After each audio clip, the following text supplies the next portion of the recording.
sure to watch to the end to get into Uthman's office. I'll tell you the secret on how to do that. But we're going to do some out of bounds. This is Garten of Banban 2. Today's the release day, and I figure we'll start out here before we even go into the garden.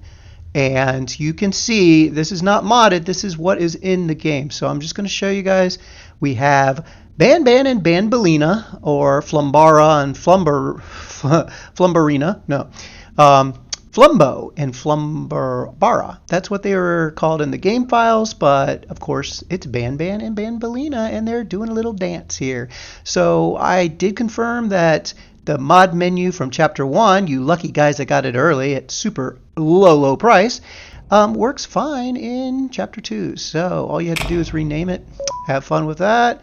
I will release a specific Chapter 2 one, but all the mods from Chapter 1, like Celine Snail. So if you have Opila Bird, you can make her into Celine Snail with that mod. Jumbo Josh isn't quite working right. The play as Jumbo Josh needs a couple tweaks. They changed the texture to a new one, so if you try to use the mod, it will be untextured and it doesn't attach right. But here we go. We're going to go check out the Opila birds. So the little birds are so cute. Now, they did them differently. They actually made a real model versus my mod, which I just took the regular Opila and blew her head up.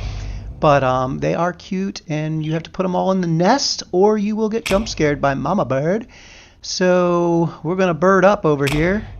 And yeah, let's see. We have a speed hack, which makes getting through the cutscenes much more enjoyable, and you can really move 3 times fast. I will make that configurable at some point in time. But you pick up this key card, and now that the birdies are in the nest, we can follow Miss Opila. Miss Opila is going to go check out her nest, and then we can move on to the next secret. So we put Opila in there, and I'm going to go backwards a little bit where BanBaleena teaches us in the second class, and we'll see some things that we can do there just because I thought some of this was interesting. So if you pick up the bowling pin and you go back in, now I made one of the bowling pins a little bigger just for fun. You sit, and let's listen to BanBaleena here. Welcome. Sit on the table to your left. Now as soon as you sit in the chair, you'll notice there's nothing outside the door. But I sit in the chair, and I look out the door, and who's there? I believe that is Hayes Bird. So that's a little secret. I did not expect that, but there you go. I'm sure there's a lot of other things that get triggered, and it's just a matter of knowing what triggers it. Not the easiest thing to determine in the files, but sometimes it is doable, and so. Correct! That is a perfect example. Good job. Assuming it wasn't directed at me, of course.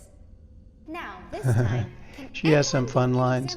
And it's interesting that the Euphoric Brothers, I believe they voiced everything, so they did a really good job on voicing that. I'm not sure which Euphoric brother did that voice of BanBaleena, but just a joke. I'm sure they got a voice actress. Otherwise, they're really good voice actors. Exactly what kindness is. This class is going to be great. I can feel it. Yes, me too. Wait. What was that? All right, so we're going to watch BanBaleena walk away. Nobody move while I check it out. And then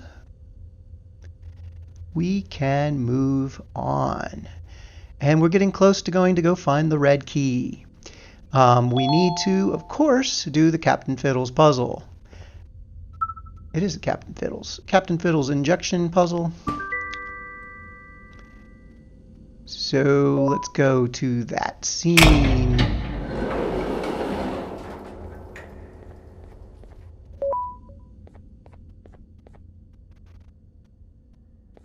No, not again. I actually tried to be a good teacher this time. Yeah, you did, but we ignored you. Alright, so we head on out here to the birds, and then we'll come back. Okay, so now we're going backwards in the game. This is a real pain to get that through the glass. I'll tell you what, that's going to be one thing that people get hung up on. I did. Sometimes you can do it right. It's hard to position that drone and get it to fly at an angle into there. But once you do, you break the glass and you get the yellow key card to call the elevator, which is a very slow elevator, and it is very nice to have a speed hack to get it to go up faster. So we jump on the elevator here and hit speed up. So here we go.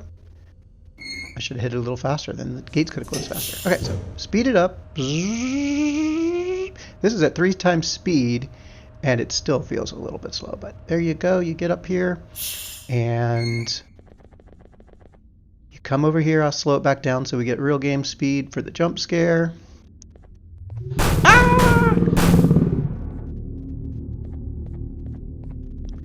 And now we have to go get the syringe and fill up the syringe with all the different colors in order from red to yellow, at least. Red to yellow, and then you get a rocket, which is kind of cool. I like the rocket. I'll speed this up a little bit, but you get the idea. We get orange. They're in these 2 rooms over here, so open them up. La-di-da-di-da-di-da. And here's orange. And what is he looking at? The elephant, the fish. I will say that we do not meet Captain Fiddles. I'm sorry. We do not meet Stinger Flynn at all in this chapter. That appears to be going to be in Chapter 3. I don't know what their release schedule is, but it seems like they're going to be churning them out relatively fast, which makes sense. I don't disagree with that approach. Sometimes chapters every so often keeps the hype going, and I think Bendy really messed that idea up, didn't they? Don't get me wrong, Dark Revival took forever, and it really was an okay game, but I would have rather had been dropped a little bit gradually. Alright, so we speed that up. We get the rocket. Boom! Alright. And then now, this is how we get the red key. First you can get this key. This is ordinary. That's how we're going to get out of this mess. But now we can go into this room and we find the beanie hat. All hat locations, I can only find 6 hats out of 8, so I am really curious if there really are 2 more hats, or is that going to be future chapters? I think it is. There is a button on this wall. It's very dark in here. I should have lit it up a little bit. But there's the red key right there on that. You have to use, as far as I know, we have to break that wall, boundary break it, but there's probably a trigger somewhere in the game that would get rid of that wall. If not, you can never really get the key card. So here we have Dolpheus. Dolpheus? Yeah. So Nabnab's the spider. Dolpheus is this weird dude who, let's do a stupid hack and see if there's anything inside of Dolpheus's head. Oops, I overshot his head. Let's go back in there. I don't know why we do this. We like to see if there's anything inside of a head of a character. And 9 out of 10 times there's not, other than we see their eyeballs if they got modeled or not. But Dolpheus is empty-headed, and I'm not sure what this is going to be in the future, or if it's just a silly giant character that doesn't really do much. So, there's Dolpheus. Now we can go back into the main room, or the comms, whatever that is, communications center room. And this is where Uthman's office is, type 5. Is it like type 5 diabetic? Well, I know about a type 1 diabetic. I'm very familiar with that. So, we have 3 things to read. And you can read them, pause it, whatever. I'm not really interested in that too much. I'm sure it all fits into the lore, and we can really break this down. We can do a whole Pat thing if you want, but I'm not really keen on that. So, as you know, I can find secrets, but it's up to you to really want to paste together the lore of it. I'm all for lore too, but it's not really my thing.